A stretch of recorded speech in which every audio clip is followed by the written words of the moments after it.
ইসরায়েলের সূচনা ঠিক কখন থেকে এবং তারা যে দেশটির দাবি তুলে আর জোর জবরদস্তি করে সেখানে স্থায়ীভাবে বসবাস করছে, আদৌ কি বর্তমান প্রেক্ষাপটে তাদের এই দাবি যৌক্তিক? চলুন এই বিষয়ে ইসরায়েল ফিলিস্তিনের সংঘাতের শুরু এবং ইসরায়েলের এরকম অমানবিক অবস্থানের অতীত নিয়ে কিছুটা পর্যালোচনা করা যায়।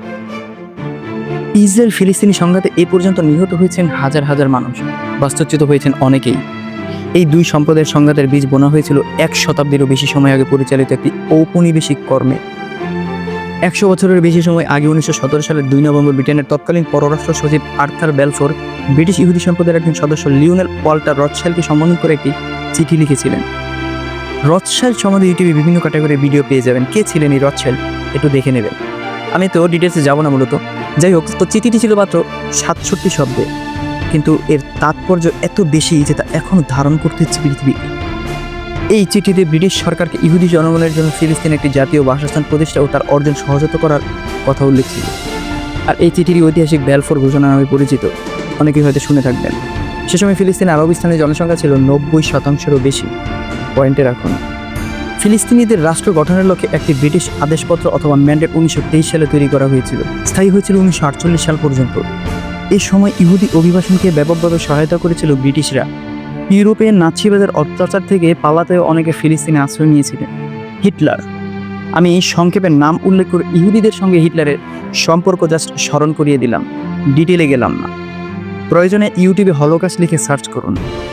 তো ক্রমবর্ধমান উত্তেজনা আরব বিদ্রোহের সূচনা করেছিল, স্থায়ী হয়েছিল 1936 থেকে 1939 সাল পর্যন্ত। 1936 সালের এপ্রিলে নবগঠিত আরব জাতীয় কমিটি ফিলিস্তিনিদের ব্রিটিশ উপনিবেশবাদ ও ক্রমবর্ধমান ইহুদি অভিবাসনের প্রতিবাদে ট্যাক্স প্রদান বন্ধ ও ইহুদি পণ্য বয়কটের মাধ্যমে একটি সাধারণ ধর্মঘট শুরু করার আহ্বান জানায়। এ ধরনের ধর্মঘট 6 মাস স্থায়ী হয়েছিল, তবে তা নির্মমভাবে দমন করা হয়েছিল ব্রিটিশদের দ্বারা।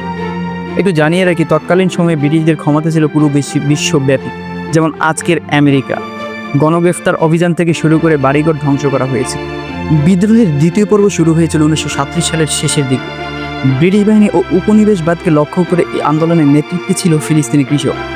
1939 সালের দ্বিতীয়ার্ধে ব্রিটেন ফিলিস্তিনে 30,000 সৈন্য সংগ্রহ করেছিল। সে সময় ফিলিস্তিনের গ্রামগুলোতে বিমান বোমাবর্ষণ, কারফিউ জারি করা, বাড়িঘর ভেঙে দেওয়া অব্যাহত ছিল।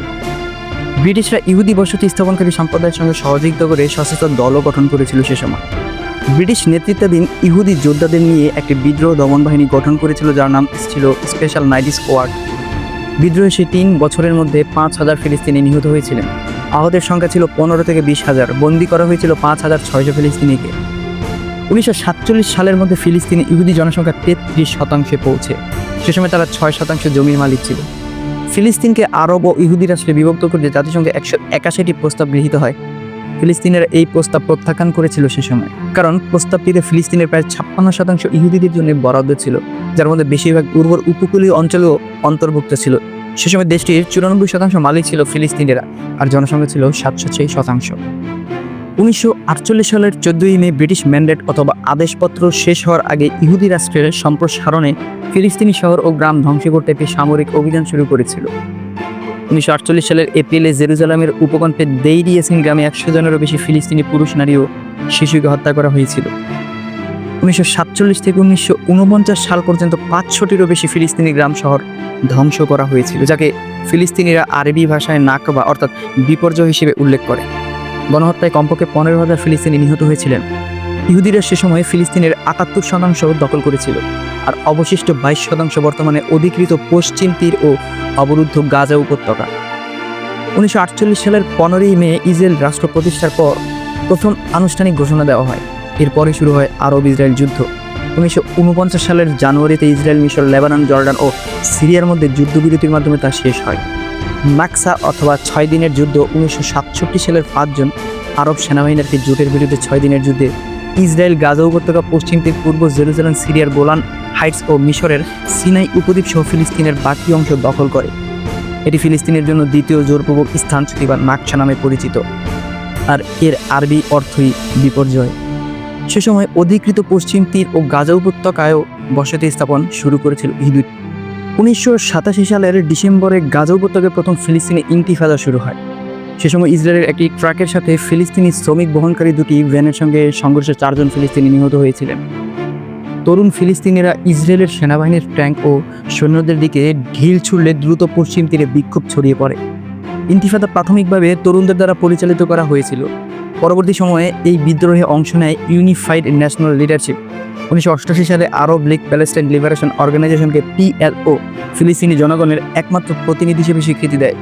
ইন্তিফাদা কার্যক্রমের মধ্যে অন্তর্ভুক্ত আছে জনপ্রিয় সংহতি, গণবিক্ষোভ, আইন অমান্য, সুসংগঠিত ধর্মঘট ও সাম্প্রদায়িক সহযোগিতা। ইসরায়েলের মানবাধিকার সংস্থা B'Tselem মতে ইন্তিফাদার সময় ইসরায়েলের বাহিনীর হাতে 1070 জন ফিলিস্তিনি নিহত হয়েছে। এর মধ্যে শিশু ছিল 237 জন। গ্রেফতার করা হয়েছিল 1,75,000-এরও বেশি মানুষকে।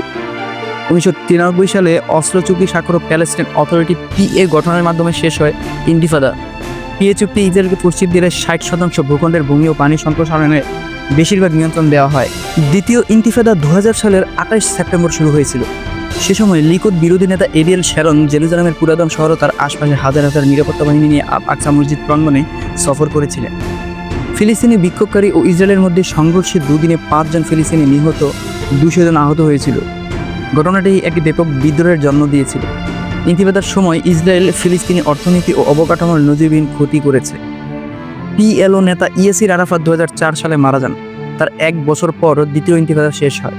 ফিলিস্তিনিরা প্রথমবারের মতো সাধারণ নির্বাচনে ভোট দেয়। সে সময় নির্বাচনের সংখ্যাগরিষ্ঠতা পায় হামাস।